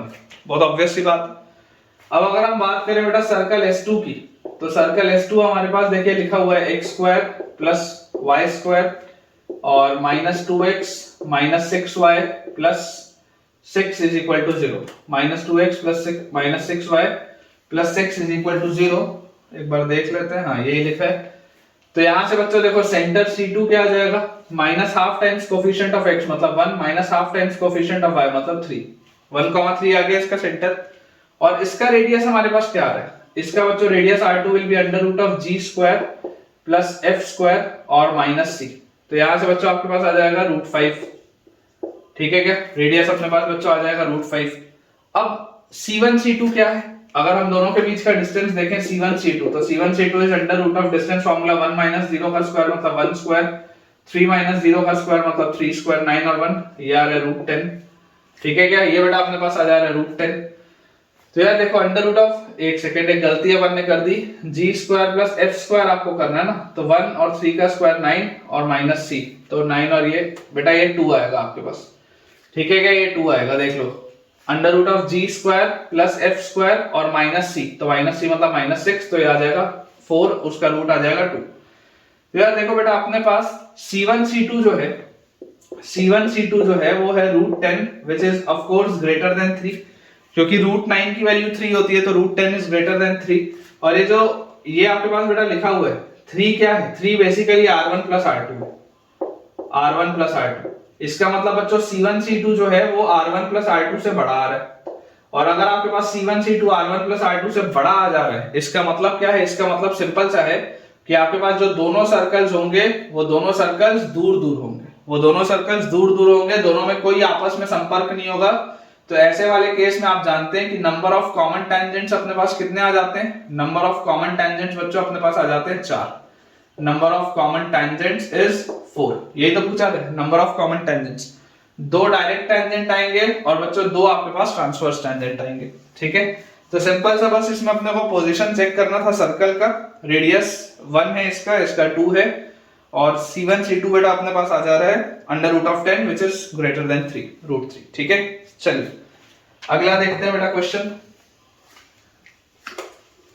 नेक्स्ट बेटा अपने पास इसमें लिखा है क्वेश्चन में, find the radical centre, find the radical centre of the circles, find the radical centre of the circles x square plus y square, radical center of the circles x square plus y square plus 3x plus 2y plus 1 equal to 0। Second अपने पास बच्चों circle लिखा हुआ है x square plus y square minus x plus 6y minus x plus 6y plus 5 equal to 0। और जो third अपने पास बच्चों circle लिखा हुआ है that is x square plus y square plus 5x minus 8y plus 15 is equal to 0। Find the radical centre of the 3 circles, also find the equation of the circle cutting them orthogonally, also find the equation of, also find the equation of the circle, also find the equation of the circle cutting them orthogonally, cutting them orthogonally। ठीक है, तो basically बेटा इसमें अपने को radical centre ही बताना है और रेडिकल सर्कल जो ऑर्थोगोनल सर्कल होता है तीनों सर्कल का, वो ही बताना है। अप्रोच क्या होता है बेटा, आप अप्रोच याद करिए, मैंने आपको पढ़ाया था लास्ट लेक्चर में भी कि अगर हमारे पास 3 सर्कल्स हैं तो सबसे पहले तो हमें बेसिकली ये तीनों सर्कल्स के जो सेंटर होने चाहिए वो नॉन कोलिनियर होने चाहिए। ठीक है, ये जो तीनों सर्कल के सेंटर नॉन कोलिनियर होने चाहिए, तो ये इनका रेडिकल एक्सिस आपके पास आएगा इस तरीके का, तो ये आपके पास रेडिकल सेंटर आएगा। और उसके बाद यहां से बेटा आपके पास एक ऐसा इस तरीके का ऑर्थोगोनल सर्कल आएगा, इस तरीके का आपको ऑर्थोगोनल इसमें सर्कल आएगा। इस बात को आपको बेटा ध्यान रखना है कि ऐसा बिल्कुल भी जरूरी नहीं है कि ऑर्थोगोनल सर्कल इनके सेंटर से पास हो, इट इज नेवर नेसेसरी। कोई बहुत स्पेशल अगर कभी केस हो वो पास कर जाए तो बात अलग है, otherwise it is not necessary कि ऑर्थोगोनल सर्कल जो होगा वो इनके रेस्पेक्टिव सेंटर से भी पास करे। तो देखिए सबसे पहले बेटा आप रेडिकल एक्सिस निकालिए 1 और 2 का, तो रेडिकल एक्सिस 1 और 2 का क्या होगा, s1 minus s2 equal to 0 होगा। तो ये s1 है, ये s2 है, ये s3 है, तो s1 माइनस s2 अगर मैं करूंगा तो x स्क्वायर से x स्क्वायर गया, y स्क्वायर से y स्क्वायर गया, 3x में से माइनस x गया तो 4x, फिर 2y में से 6y गया तो माइनस 4y, और 1 में से बेटा 5 गया तो माइनस 4 इज इक्वल टू 0। तो यार यहां से अपने पास आ जाएगा x minus y is equal to 1। ठीक है क्या बेटा, देख लो ध्यान से, यहां से अपने पास क्या आ जाएगा x minus y is equal to 1, पूरे में से आप 4 का फैक्टर कट कर सकते हैं। फिर रेडिकल एक्सिस अगर बेटा मैं निकाल लूं 2 और 3 का, तो 2 और 3 का radical axis will be s2 minus s3 is equal to 0। तो x स्क्वायर से x स्क्वायर गया, y स्क्वायर से y स्क्वायर गया, माइनस x में से 5x गया तो माइनस 6x, प्लस 6y में से माइनस 8y गया, तो आपके पास आ जाएगा +14y, और 5 में से बेटा 15 गया तो -10 इज इक्वल टू 0। क्लियरली मुझे दिखाई दे रहा है पूरे में -2 का फैक्टर कॉमन है, तो यहां से आपके पास आ जाएगा 3x और -7y और +5 इज इक्वल टू 0। अब बेटा अगर आपके पास दो रेडिकल एक्सिस आ चुकी हैं तो आप कोई भी दो रेडिकल एक्सिस को लेकर रेडिकल सेंटर तो निकाल सकते हो। तो यार यहां से आप देखो x को लिख सकते हो आप y+1, इसको उठा के यहां पर रख लो, तो 3 into x की जगह y+1 -7y +5 is equal to 0। तो 3y +3 -7y +5 is equal to 0। तो ये 3 - 7 विल बी -4y, उधर जाएगा तो 4y की वैल्यू बच्चों आ रही है 8 के बराबर, तो y की वैल्यू आ जाएगी 2 के बराबर। और जैसी बच्चों y की वैल्यू 2 आएगी तो आपके पास यहां से x की वैल्यू आ जाएगी 3 के बराबर। मतलब कि रेडिकल सेंटर जो है, सवाल का जो बेटा पहला हिस्सा था रेडिकल सेंटर, तो आपके पास आ गया 3,2, रेडिकल सेंटर अपने पास आ गया 3,2। अब अगर मैं बात करूं मुझे इस ऑर्थोगोनल सर्कल को निकालना है, तो ऑर्थोगोनल सर्कल क्या होता है? ऑर्थोगोनल सर्कल एक ऐसा सर्कल होता है जिसके कि सेंटर से अगर आप बेटा यहां पर जो भी टेंजेंट डालेंगे तो रेडियस सब में सेम होगा, ये रेडियस जो होगा इस सब में सेम आएगा, क्योंकि ये ऑर्थोगोनल मतलब ये जो आपका रेडिकल सेंटर है बेसिकली वो तीनों ही रेडिकल एक्सिस में। इसका मतलब कि फ्रॉम रेडिकल सेंटर आपको याद होगा, from radical centre √S1 √S2 और √S3 सब सेम होता था, और ये बेसिकली रेडियस के बराबर होता था।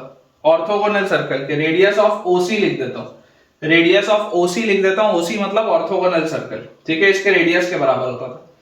तो बेटा 3,2 से आप किसी पर भी एक पर पावर ऑफ पॉइंट लिखिए, तो √S1 अपने पास कितना आ जाएगा, √3,2 से अगर डालूंगा तो 9 + 4 3 into 3 9 + 2 into 2 4 + 1, तो यहां से अपने पास आ गया √9 और 9 18 18 और 8 ये आ जाएगा 26 और 1 27, √27 विच इज नथिंग बट 3√3।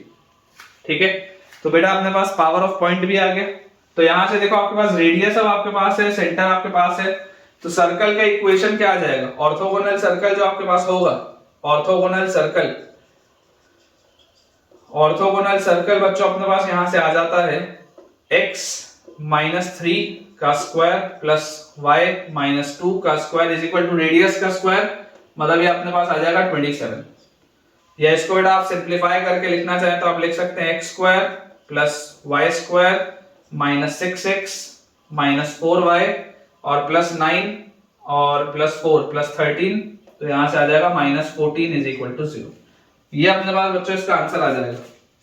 ठीक है, आप या तो आंसर इतने में छोड़ दीजिए, x - 3 का स्क्वायर प्लस y - 2 का स्क्वायर इक्वल टू 27 बिल्कुल सही है, रेडिकल सेंटर 3,2 बिल्कुल सही है, या आप इसको सिंप्लीफाई करके इस फॉर्मेट में भी लिख सकते हैं, कोई दिक्कत नहीं। चलिए बेटा मैं आपको बस एक पॉइंट और कराता हूं आज के लेक्चर का, फिर अपना आज का लेक्चर अपन एंड करेंगे। एक इंपॉर्टेंट नोट पॉइंट आप लिखिए अब। तो बेटा नोट डाल के आप लिखेंगे, पहले जो उसका नोट का पॉइंट है मैं आपको वो लिखा देता हूं, उसके बाद फिर मैं आपको एक्सप्लेन करता हूं। लिखा है अपने पास, if two circles are orthogonal, if two circles are orthogonal, then the polar of a point P, then the polar of a point P, then the polar of a point P on first circle, then the polar of a point P on the first circle with respect to the second circle, with respect to the second circle, polar of point P on the first circle with respect to the second circle passes through the point Q, passes through the point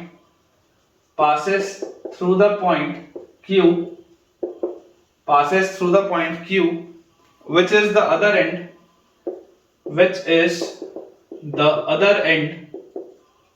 passes through the point Q, which is the other end of diameter through P, which is the other end of diameter through P।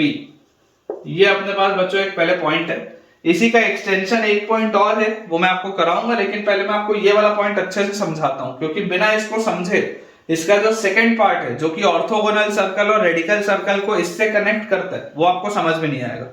ठीक है ना। इसी point का connection orthogonal circle और radical circle से भी है 3 circle के केस में। तो पहले मैं आपको ये एक्सप्लेन करता हूं हो क्या रहा है। अपने पास बच्चों बोला जा रहा है 2 सर्कल्स आर ऑर्थोगोनल। इमेजिन करिए आपके पास 2 सर्कल्स हैं और ये दोनों सर्कल्स ऑर्थोगोनल है। ऑर्थोगोनल है मतलब दोनों में जो एंगल ऑफ इंटरसेक्शन है वो 90 डिग्री का है। और बोला जा रहा है then the polar of a point P on the first circle. मान लेते हैं यहाँ पे बेटा ये अपना फर्स्ट सर्कल है, ये अपना सेकंड सर्कल है।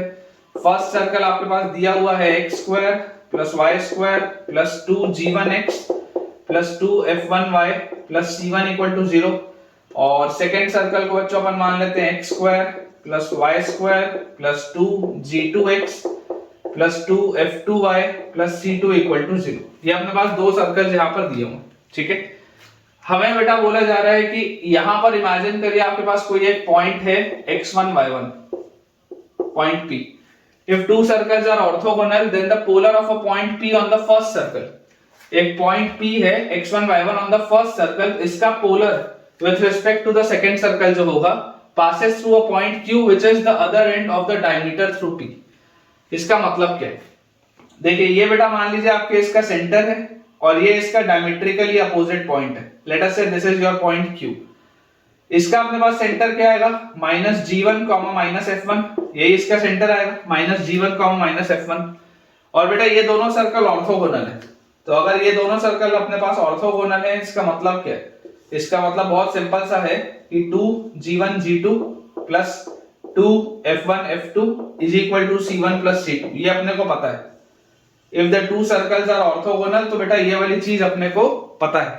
अब x1 y1 जो है वो इस पर लाई कर रहा है, तो ऑल्सो क्योंकि x1 y1 इस पर लाई कर रहा है तो आप लिख सकते हैं x1² + y1² + 2g1 x1 + 2f1 y1 + c1 = 0। ये भी एक रिलेशन होगा क्योंकि x1 y1 इस पर है। अब अगर हम बात करें पोलर की तो polar of P x1 y1 with respect to second circle S2। अगर आप बच्चों इसका पोलर देखेंगे S2 के रिस्पेक्ट में तो पोलर का इक्वेशन क्या होता है? टेंजेंट वाला इक्वेशन होता है। पोलर का इक्वेशन T = 0 होता है। तो यार यहां से अगर मैं इसको देखूं तो इक्वेशन ऑफ पोलर मेरे पास आ जाता है कि x x1 है ना, x1 y1 आपने x1 y1 के रिस्पेक्ट में करना है ना, तो x x1 + y y1 + 2 नहीं आएगा +g2 + g2 × 2x को आप लिखेंगे x + x1 + f2 2y को आप लिखेंगे y + y1 और +c2 = 0। ये अपने पास चीज आ जाएगी। ये इक्वेशन ऑफ पोलर है। आपको बेटा क्या बोला जा रहा है? आपको इसमें ये बोला जा रहा है कि this equation of polar passes through the point Q which is the other end of the diameter through P। Basically आपको बोला जा रहा है कि ये जो पोलर होगा ये बच्चों इसके डायमेट्रिकली अपोजिट पॉइंट से पास होगा। ये जो इसका पोलर होगा ये इसके डायमेट्रिकली अपोजिट पॉइंट से पास होगा। ये इसका मतलब आपको इसमें समझाया जा रहा है, ठीक है ना, कि इसका जो भी बेटा पोलर आएगा that it will pass through it's diametrically opposite point.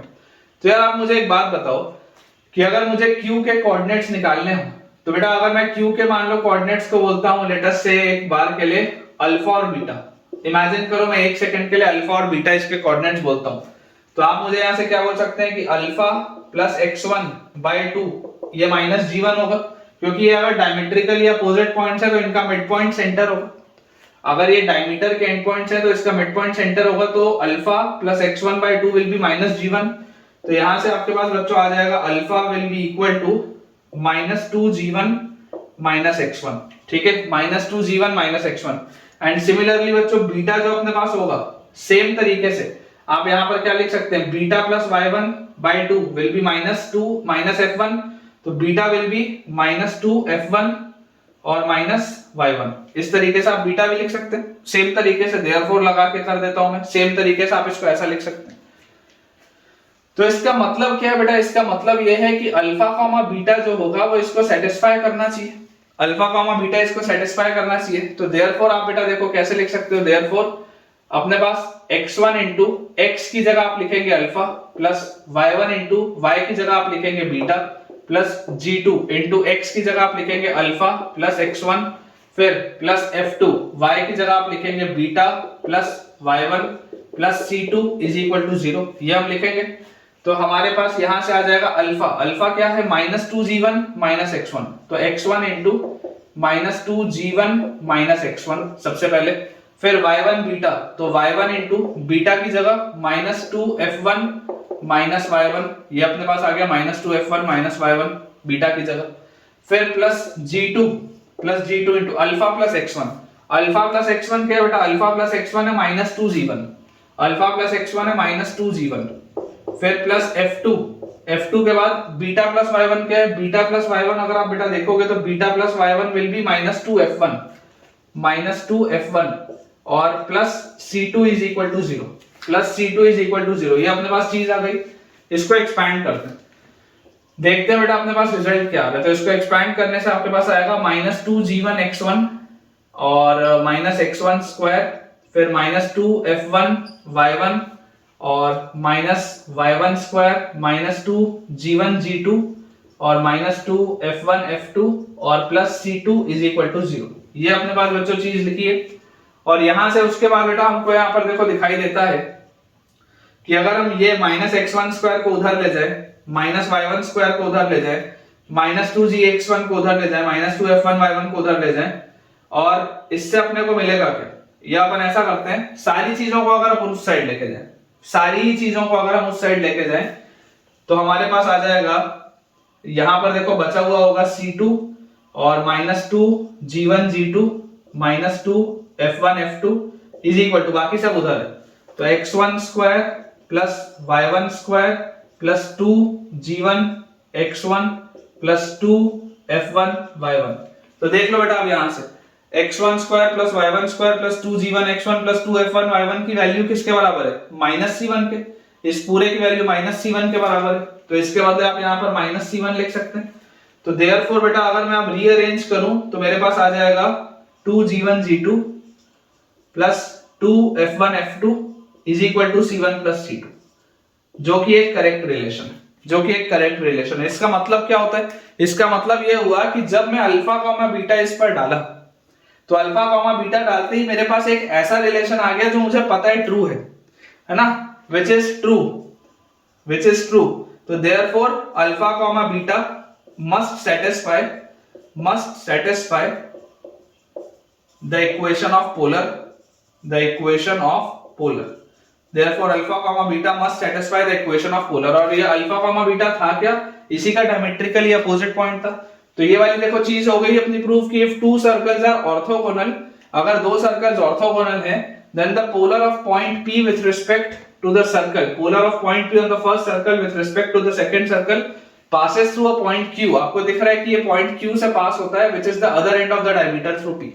तो ये बेटा आधा पॉइंट अपन ने प्रूफ किया, ठीक है, कि अगर हमारे पास दो सर्कल्स ऑर्थोगोनल होंगे कभी भी, तो अगर आप पहले वाले सर्कल के ऊपर कोई भी एक पॉइंट लें और इसके रिस्पेक्ट में अगर आप इस पर पोलर जब भी बेटा डालेंगे तो वो हमेशा किसी एक दूसरे पॉइंट से पास करेगा ही करेगा। इसी का एक सेकेंड पार्ट और है, इसको मैं क्लियर करता हूं और अब उसको आपको लिखाता हूं।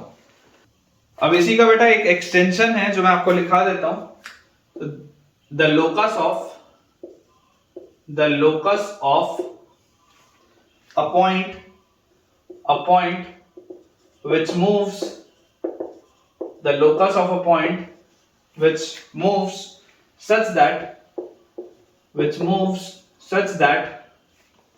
its polars with respect to the circles, its polars with respect to the circles such that its polars with respect to the circles S1 equal to 0, S2 equal to 0 and S3 equal to 0, S1 equal to 0, S2 equal to 0 and S3 equal to 0 are concurrent is a circle which is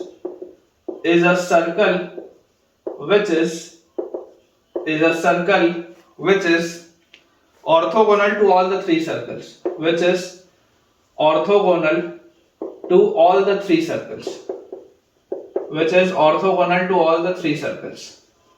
बेटा ये भी एक definition है orthogonal या radical circle की, ठीक है ना, ये भी एक डेफिनेशन है ऑर्थोगोनल या रेडिकल सर्कल की।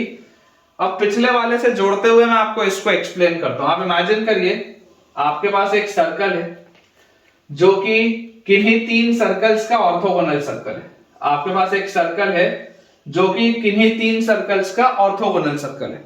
ऑर्थोगोनल सर्कल बेटा बोलने का मतलब क्या, लेट अस से this is circle S which is the orthogonal circle, this is S1, this is S2 and this is S3। आपको बेटा बोला जा रहा है the locus of a point which moves such that, आप बेटा किसी एक ऐसे पॉइंट का लोकस निकाल रहे हैं, आप किसी एक ऐसे पॉइंट का लोकस निकाल रहे हैं which moves such that its polars with respect to the circle S1, S2 and S3। अब देखो इस पॉइंट का आप बेटा लोकस निकाल रहे हैं, इस पॉइंट का लोकस विथ रिस्पेक्ट टू, मान लो आप निकालते हैं सर्कल S1। अब अगर आप S1 के रिस्पेक्ट में बेटा इसका पोलर निकालेंगे तो अभी अभी आपने पिछले वाले रिजल्ट में पढ़ा कि अगर ये सर्कल S जो है, ये जो बड़ा सर्कल है, अगर ये सर्कल S इस सर्कल S1 के साथ ऑर्थोगोनल है, तो अगर आप इस सर्कल S पर कोई भी एक पॉइंट लेंगे तो इस पॉइंट का इस सर्कल के रिस्पेक्ट में जो भी पोलर होगा वो इसके डायमेट्रिकली अपोजिट पॉइंट से पास होगा, वो इसके बेटा डायमेट्रिकली अपोजिट पॉइंट से पास होगा। ये बात आपको आती है समझ में? यही अभी अभी हमने पढ़ा है कि ये जो आपका बेटा होगा ये इसके डायमेट्रिकली अपोजिट पॉइंट से पास करेगा ही करेगा। इस तरीके का आपके पास ये फिगर कि ये इसके डायमेट्रिकली अपोजिट पॉइंट से पास करेगा, ठीक है। ये अभी अभी हमने पढ़ा ना कि एक सर्कल अगर दूसरे के साथ ऑर्थोगोनल हो तो अगर आप पहले वाले सर्कल पे कोई एक पॉइंट लेंगे और उसका पोलर डालेंगे दूसरे सर्कल पे, तो ये जो पोलर होगा ये इसके डायमेट्रिकली अपोजिट पॉइंट से पास होगा, ठीक है। अब सिमिलरली बच्चों मैं आपको ये बोलता हूं कि अगर ये इसके डायमेट्रिकली अपोजिट पॉइंट से आपको पास होता हुआ दिख रहा है, अब आप देखिए, अब आप लीजिए सर्कल अगेन S और उसके साथ आप लीजिए सर्कल S2। अब अगेन आपको बेटा बोला जा रहा है कि ये एक ऐसा पॉइंट है, ठीक है, इससे आपने बेटा इस पॉइंट के रिस्पेक्ट में इस सर्कल पे आपने डाला पोलर, तो अगेन ये भी इसके डायमेट्रिकली अपोजिट पॉइंट से पास होगा, इसी पॉइंट से पास होगा। ये बात भी आती है समझ में? सिमिलरली बेटा अगर आपने ये इस सर्कल का इस तीसरे वाले सर्कल के साथ देखा तो अभी भी देखो S3 और ये जो बड़ा सर्कल है ये ऑर्थोगोनल है, तो अगर आप इस पॉइंट के रिस्पेक्ट में S3 पर जब पोलर डालेंगे तो इस पॉइंट के रिस्पेक्ट पे S3 पे जो पोलर होगा अगेन वो इसके डायमेट्रिकली अपोजिट पॉइंट से पास होगा। तो जब जब आप इस पॉइंट के रिस्पेक्ट में बेटा चाहे S1 में, चाहे S2 में, चाहे S3 में पोलर डालेंगे 100% वो उसके सामने वाले डायमेट्रिकली अपोजिट पॉइंट से पास होगा ही होगा। मैं इंडिविजुअली बोल रहा हूँ, S को S1 के साथ, S को S2 के साथ और S को S3 के साथ, इंडिविजुअली मैं बोल रहा हूँ, जो पिछला वाला रिजल्ट था। तो इस पॉइंट का polar with respect to circle S1 भी इसके डायमीटर से पास होगा, विथ रिस्पेक्ट टू सर्कल भी इसके डायमेट्रिकली अपोजिट से पास होगा, with respect to circle S3 भी इसके डायमेट्रिकली अपोजिट से पास होगा। तो आपको बेटा क्या मिल गया? आपको ये मिल गया कि इस पॉइंट का जो लोकस होगा वो एक ऐसा सर्कल होगा जिसमें कि बेटा देखो जब आप पोलर डालोगे तो वो हमेशा ही डायमेट्रिकली अपोजिट पॉइंट से पास होगा, या जो तीनों पोलर्स होंगे वो कॉन्करेंट होंगे। 3 पोलर्स के कॉन्करेंट होने का मतलब क्या है? कोई भी 3 लाइंस को बेटा आप कॉन्करेंट कब बोलते हो? जब वो एक पॉइंट से पास हो रही होती है। तो इसके रिस्पेक्ट वाला भी इस पॉइंट से पास हो रहा है, इसके रिस्पेक्ट वाला भी इस पॉइंट से पास हो रहा है और इसके रिस्पेक्ट वाला भी इस पॉइंट से पास हो रहा है। सारे तो इसके रिस्पेक्ट में इससे पास हो रहे हैं इस पॉइंट से, ठीक है। तो देखो आप वापस पढ़ो, the locus of a point which moves such that its polars with respect to the circle S1, S2 and S3 are concurrent, क्योंकि वो एक पॉइंट से पास हो रहे हैं, is a circle which is orthogonal to all the circles. जब तक ये वाला सर्कल इन तीनों के साथ ऑर्थोगोनल नहीं होगा तब तक बेटा वो जो 2 सर्कल्स में ऑर्थोगोनैलिटी मैंने अभी अभी आपको बताई कि ये सर्कल इसके साथ ऑर्थोगोनल है तो इसका पोलर इसके डायमेट्रिकली अपोजिट से पास हो रहा है, इंडिविजुअली तब तक आप कैसे कर पाओगे? समझ पा रहे हो? ये जो सर्कल है इसको तीनों के साथ ऑर्थोगोनल होना पड़ेगा, तभी आप इसका एक्सटेंशन ये रिजल्ट बोल सकते हो। तो ये भी एक रिजल्ट है जो अपने को पता होना चाहिए। और ठीक है बेटा, इसके साथ हम अपने आज के लेक्चर के एंड पे पहुंच चुके हैं और मुझे उम्मीद है कि आपको आज का लेक्चर बहुत बढ़िया तरीके से समझ में आया होगा। कंसेप्ट सारे क्लियर हो चुके हैं, सर्कल्स पूरा खत्म हो चुका है। 2 लेक्चर्स बस मैं और डेडिकेट करूंगा क्वेश्चन प्रैक्टिस के ऊपर, ताकि मैं आपको पूरा चैप्टर रिवाइज करा पाऊं और उसके बाद बेटा ये सर्कल्स का चैप्टर बढ़िया से फिनिश हो जाएगा। तो चलिए फिर मिलते हैं अपने अगले लेक्चर में। बहुत बढ़िया से पढ़ाई आप करते रहिए। अगर आपको ये वीडियो अच्छा लगा हो तो जल्दी से वीडियो को लाइक करें, चैनल को सब्सक्राइब करें और दोस्तों के साथ इस वीडियो को और इस चैनल को दोनों को बेटा आप रेफर करें ताकि उन सब की पढ़ाई बहुत बढ़िया तरीके से हो पाए। Thank you.